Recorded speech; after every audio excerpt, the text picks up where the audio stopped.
হাফেজ হব, আলেম হব, আল্লাহর কালাম পড়ে।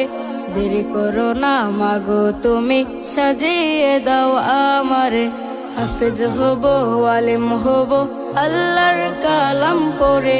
দেরি করো না মাগো তুমি, সাজিয়ে দাও আমারে।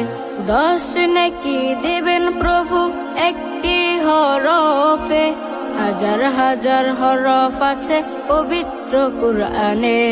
10 নেকি দেবেন প্রভু একটি হরফে, হাজার হাজার হরফ আছে পবিত্র কুরআনে। দুনিয়াবি শিক্ষা মাগো আসবে না কাজ কবরে। দেরি করো না মাগো তুমি, সাজিয়ে দাও আমারে। হাফেজ হব, আলেম হব, আল্লাহর কালাম পড়ে। দেরি করো